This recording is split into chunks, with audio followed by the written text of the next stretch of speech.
बिस्मिल्लाहिर्रहमानिर्रहीम। अस्सलामु अलैकुम वरहमतुल्लाहि वबरकातुहू।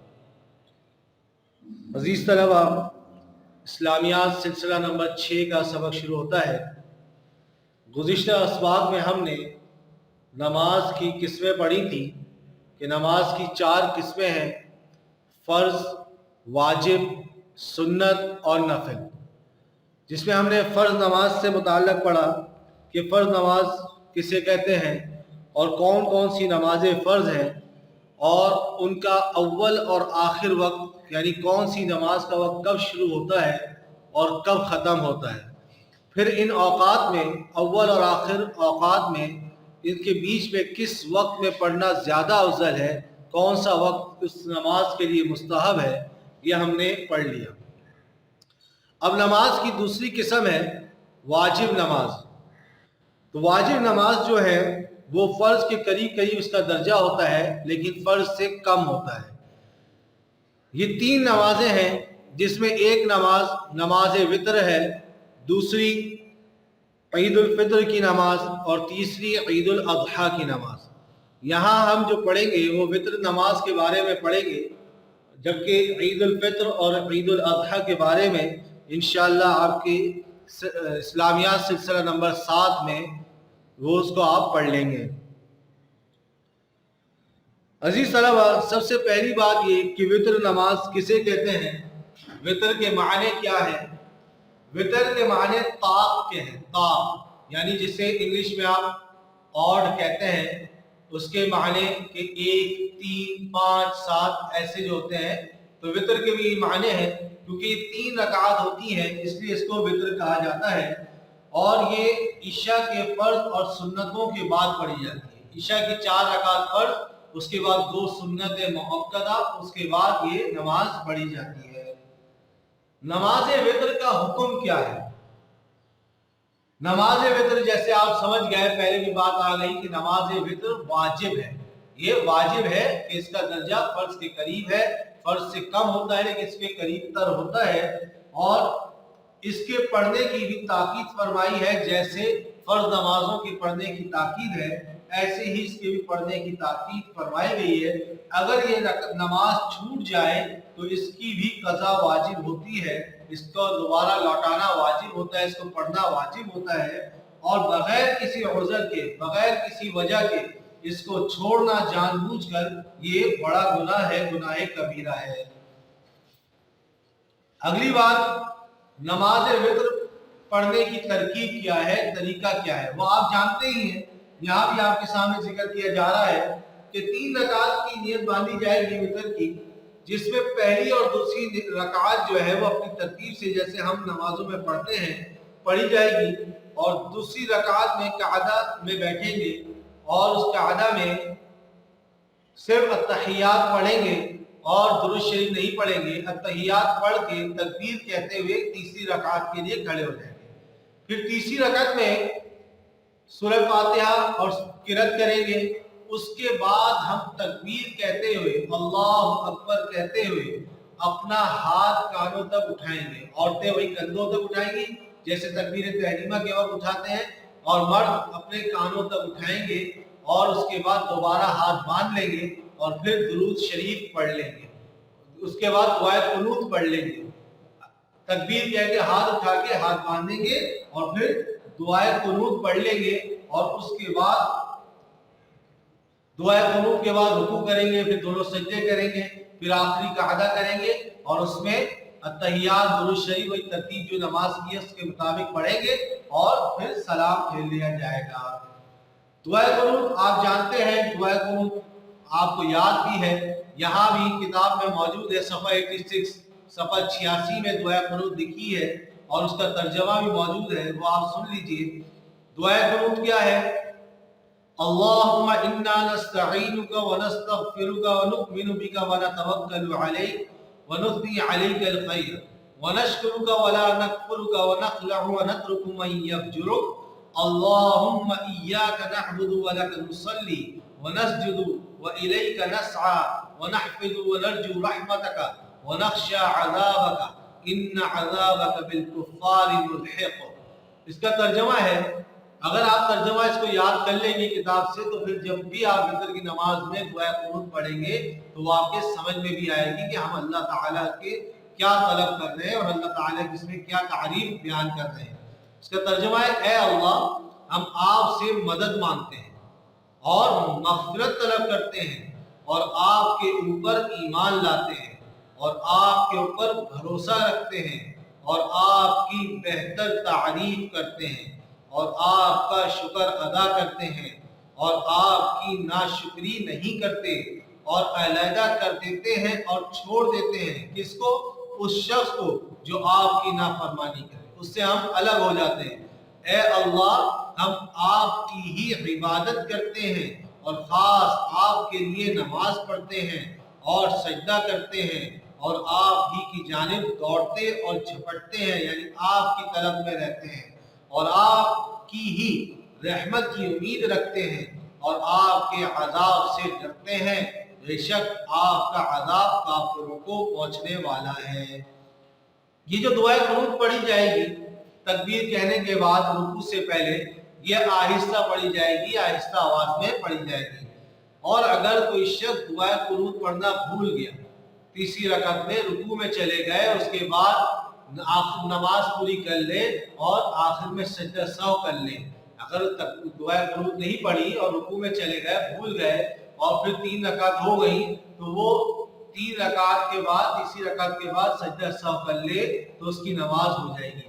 ایک طریقہ یہ بھی ہے کہ اگر ہم دعائے قنوت پڑھنا بھول گئے اور رکوع میں چلے گئے اور رکوع میں یاد آ گیا کہ ہم نے دعائے قنوت نہیں پڑھی تو وہ جب رکوع سے کھڑے ہوں، قوما میں کھڑے ہوں تو اس وقت بھی دعائے قنوت پڑھی جا سکتی ہے، لیکن اس میں بھی آخر میں سجدہ سہو کرنا پڑے گا کیونکہ اس کی ترتیب واجب کی جو ترتیب تھی وہ ترتیب تبدیل ہو گئی کہ یہ رکوع سے پہلے پڑھنی تھی دعائے قنوت، ہم نے رکوع کے بعد پڑھی، اس لیے سجدہ سہو کیا جائے گا۔ لیکن بہتر یہ ہے کہ قوما میں یاد آنے کے باوجود اس کو نہ پڑھے، دعائے قنوت نہ پڑھے، بلکہ آخر میں سجدہ سہو کر لے تو نماز ہو جائے گی۔ نماز وتر کا وقت کیا ہے؟ کس وقت پڑھی جاتی ہے؟ نماز وتر کا وقت وہی ہے جو عشاء کا ہے، یعنی شفق ابیض غائب ہونے کے بعد سے صبح صادق تک۔ لیکن اس میں یہ ضروری ہے کہ پہلے عشاء کی 4 رکعت فرض پڑھے پھر وتر کی نماز پڑھے۔ عشاء کے فرض سے پہلے وتر کی نماز پڑھنا جائز نہیں ہے، بلکہ فرض پڑھ لے، اس کے بعد صبح تک، صبح صادق تک وقت ہے، اس میں کسی بھی وقت میں وتر کی نماز پڑھ سکتا ہے۔ اب یہ وقت جیسے ہم نے فرض نمازوں کا پڑھا تھا کہ اول آخر وقت پڑھا تھا، اسی طرح آپ نے اس واجب وتر نماز کا اول آخر وقت پڑھ لیا کہ شفق ابیض کے غائب ہونے سے یعنی عشاء کی نماز پڑھنے کے بعد سے صبح صادق تک ہے۔ اس میں مستحب وقت اس کا کیا ہے؟ اس وقت میں پڑھنا زیادہ افضل ہے۔ تو ادھر لکھتے ہیں کہ اگر کسی کو اپنے اوپر بھروسہ ہو کہ وہ آخر رات میں ضرور جاگ جائے گا، یعنی صبح صادق سے پہلے، ابھی رات میں سو جائے، صبح صادق سے پہلے اٹھ جائے گا، جاگ جائے گا اور اس وقت پڑھ لے گا تو وہ آخر وقت میں پڑھے، یہ زیادہ افضل ہے۔ لیکن اگر کسی کو یہ ہے کہ میرا جاگنا مشکل ہے تو میری وتر کی نماز قضا ہو جائے گی، تو اس کے لیے بہتر یہ ہے کہ وہ سونے سے پہلے اس کو پڑھ کر سوئے۔ یا جس طرح نماز کی دوسری قسم بھی واجب ہے، پہلی قسم نے فرض پڑھی اور دوسری قسم بھی واجب، اور اب ہم پڑھیں گے تیسری قسم جو نماز کی ہے، اور وہ ہے سنت نماز۔ یہ نماز کی تیسری قسم ہے۔ سنت نماز کی عزیز طلبہ 2 قسمیں ہیں۔ یہ صفحہ نمبر 87 میں سبق ہے، صفحہ 87 میں آپ کی سبق ہے کہ سنت نماز کی 2 قسمیں ہیں۔ نمبر 1 سنت مؤکدہ، نمبر 2 سنت غیر مؤکدہ۔ ایک قسم کیا ہے؟ سنت مؤکدہ، اور دوسری قسم ہے سنت غیر مؤکدہ۔ پہلے ہم سنت مؤکدہ کی تعریف پڑھ لیتے ہیں، اس کو سن لیں۔ سنت مؤکدہ اس نماز کو کہتے ہیں جو حضور صلی اللہ علیہ وسلم نے ہمیشہ پڑھی ہو یا پڑھنے کا حکم فرمایا ہو اور کبھی بلا عذر چھوڑی نہ ہو۔ ایسی نمازوں کو بلا عذر چھوڑ دینا گناہ ہے۔ سنت مؤکدہ کون سی نماز ہے؟ جو حضور علیہ السلام نے ہمیشہ پڑھی، کبھی چھوڑی نہیں، اور یا اس کے پڑھنے کا حکم فرمایا اور हुजूर अलैहिस्सलाम हमेशा पढ़ते रहे बिला उज़र। हाँ, कोई मजबूरी हो गई, कोई उज़र पेश आ गया तब तो छोड़ी है, लेकिन इसके अलावा बगैर किसी उज़र के कभी नहीं छोड़ी। हमेशा पाबंदी से इस नमाज को पढ़ा हो, उसको सुन्नत मुअक्कदा कहते हैं, क्योंकि हुजूर ने पाबंदी से पढ़ा है, पाबंदी से पढ़ने का हुक्म फरमाया है, तो इसलिए इसको बिला उज़र के छोड़ना गुनाह है। हाँ, किसी कोई उज़र हो तो छोड़ी जा सकती है, बगैर किसी उज़र के इसको छोड़ना गुनाह है। दूसरी किस्म है सुन्नत की, सुन्नत गैर मुअक्कदा। सुन्नत गैर मुअक्कदा उस नमाज को कहते हैं जो हुजूर सल्लल्लाहु अलैहि वसल्लम ने अक्सर पढ़ी हो, लेकिन कभी कभी बगैर उज़र के छोड़ भी दी हो। पढ़ी तो अक्सर है, लेकिन कभी कभी छोड़ी भी और बगैर उज़र की भी छोड़ी है। ऐसा नहीं कि उज़र की वजह से छोड़ी, बगैर उज़र की भी छोड़ी है। इन सुन्नतों के पढ़ने में नफिल से ज्यादा सवाब है। नफिल नमाज आप आगे तारीफ पढ़ लेंगे कि जिसको पढ़ने का सवाब मिलता है, लेकिन सुन्नत गैर ना पढ़ने में गुनाह नहीं होता। तो सुन्नत गैर मुअक्कदा भी ऐसी है, इसके पढ़ने का सवाब है और ना पढ़ने पे बिला उज़र छोड़ देने पे गुनाह नहीं है, लेकिन इसका सवाब नफिल नमाजों से ज्यादा होता है। लेकिन इसका गुनाह तो नहीं है, छोड़ने की आदत बना लेना ये बुरी बात है। जैसे हम बात सुन्नत गैर मुअक्कदा नमाज को मुस्तकिल छोड़ बैठे हैं, मसलन असर से पहले की जो 4 रकात है, हम मुस्तकिल उसको लोग छोड़ देते हैं और उसका एहतमाम नहीं करते। ठीक है, अगर किसी उज़र के नहीं भी पढ़ी तो कोई बात नहीं, गुनाह नहीं है, लेकिन कभी कभी पढ़ भी लेना चाहिए। बल्कि हुजूर सल्लल्लाहु अलैहि वसल्लम ने अक्सर पढ़ा है, तो हमें अक्सर पढ़ना चाहिए। कभी कभी छोड़ भी दे तो कोई हर्ज नहीं।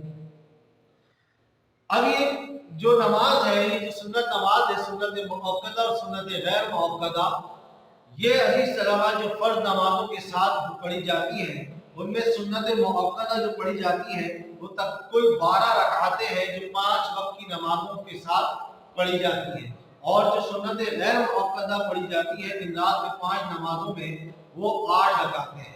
सुन्नत मुअक्कदा जो 5 वक्त की नमाजों के साथ पढ़ी जाती है 12 है। उसकी तफसील ये है कि फजर की नमाज से पहले, फर्ज नमाज से पहले 2 रकात पढ़ी जाती है, ज़ोहर की नमाज में फर्ज से पहले 4 और फर्ज के बाद 2 पढ़ी जाती है। तो 4 और 2 ये 6 हो गई, और फजर में 2 पढ़ी जाती है, वो 8 हो गई। और फिर मगरिब की नमाज में फर्ज के बाद 2 रकात सुन्नत मुअक्कदा पढ़ी जाती है, ये 10 रकात हो गई। और फिर ईशा में फर्ज नमाज के बाद 2 रकात सुन्नत मुअक्कदा पढ़ी जाती है। ऐसे कुल 12 रकात हो गई जो फर्ज नमाजों के साथ पढ़ी जाती है। और जो फर्ज नमाजों के बाद साथ सुन्नत गैर मुअक्कदा पढ़ी जाती हैं वो 8 रकात हैं, जिसमें से 4 रकातें असर की नमाज से पहले है, असर के फर्ज से पहले है, और इसी तरह 4 रकातें ईशा की नमाज से, ईशा के फर्ज नमाज से पहले है। ये 4 और 4 8 रकातें हो गई, कुल 8 रकातें हैं सुन्नत गैर मुअक्कदा की। और इस तरह ये दूसरी किस्म हमारी खत्म हुई। अब इस सुन्नत नमाज में जो एक मुअक्कदा और एक गैर मुअक्कदा है, उसके साथ साथ एक और सुन्नत मुअक्कदा नमाज है जिसको हम रमजान मुबारक में एहतमाम से पढ़ते हैं, और उसका नाम है नमाज तरावी। तो अब हम उसके बाद बारे में पढ़ते हैं कि नमाज तरावी किसे कहा जाता है। तरावी अजीज तलबा, ये रमजान शरीफ में इशा के फर्ज के बाद 20 रकातें जमात से पढ़ी जाती हैं, उनको तरावीह कहा जाता है। आप जानते हैं रमजान मुबारक में इशा की नमाज के बाद, इशा के फर्ज नमाज के बाद 20 रकातें जमात से पढ़ी जाती हैं, उनको तरावीह कहा जाता है। तो सबसे पहले नमाज तरावीह का हुक्म क्या है? तो अजीज तलबा, ये मर्दों और औरतों दोनों के लिए सुन्नत मुअक्कदा है। ये नमाज दोनों के लिए, मर्द हो या औरत, दोनों के लिए सुन्नत मुअक्कदा है। अलबत्ता औरतें तो इसको इनफरादी तौर पे पढ़ेंगी, अकेले पढ़ेंगी। मर्दों के लिए जमात से पढ़ना सुन्नत किफाया है। सुन्नत किफाया है यानी अगर मोहल्ले में एक जगह नमाज तरावीह की जमात हो रही है, कुछ लोग पढ़ रहे हैं जमात से, तो ये किफाया काफी हो गया। बाकी अगर फिर कोई शख्स घर में अकेले भी पढ़ता रहे तरावीह तो वो गुनाहगार नहीं होगा। लेकिन अगर मोहल्ले में कहीं भी जमात से नमाज तरावीह नहीं हो रही और सब अपने घरों में अकेले अकेले नमाज तरावीह अदा कर रहे हैं, तो सारा मोहल्ला गुनाहगार होगा।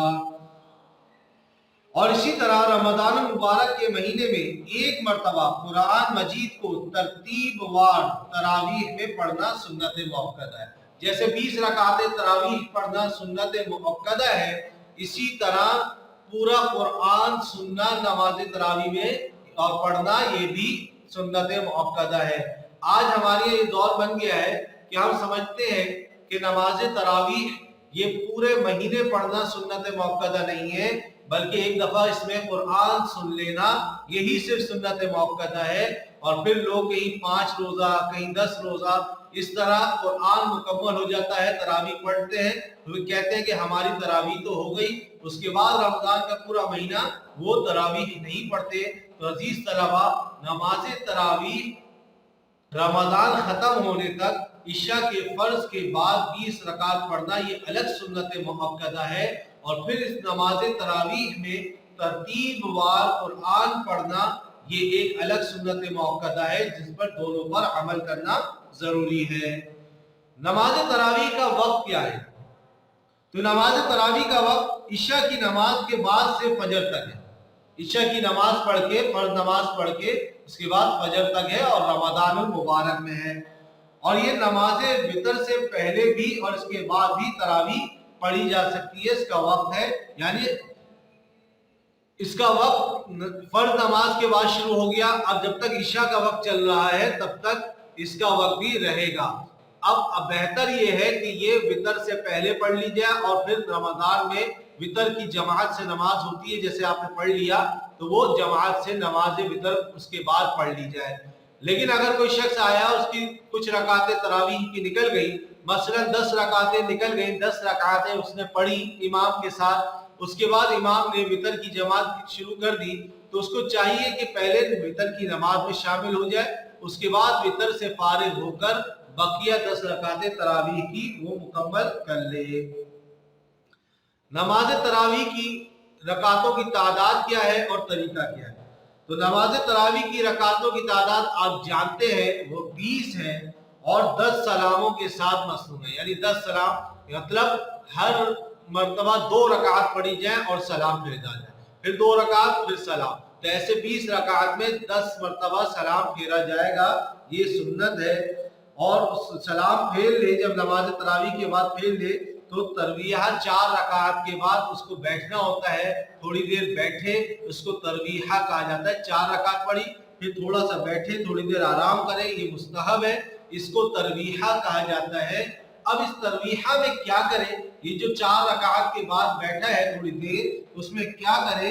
تو جتنی دیر بیٹھا رہے اس میں اس کو اختیار ہے، یا تو وہ خاموش بیٹھا رہے، یا آہستہ آہستہ قرآن مجید کی تلاوت کرتا رہے، یا کوئی تسبیح اللہ کی تسبیح و تحمید پڑھتا رہے، سبحان اللہ، الحمدللہ، یا تیسرا کلمہ، ایسے کوئی بھی کچھ بھی پڑھتا رہے.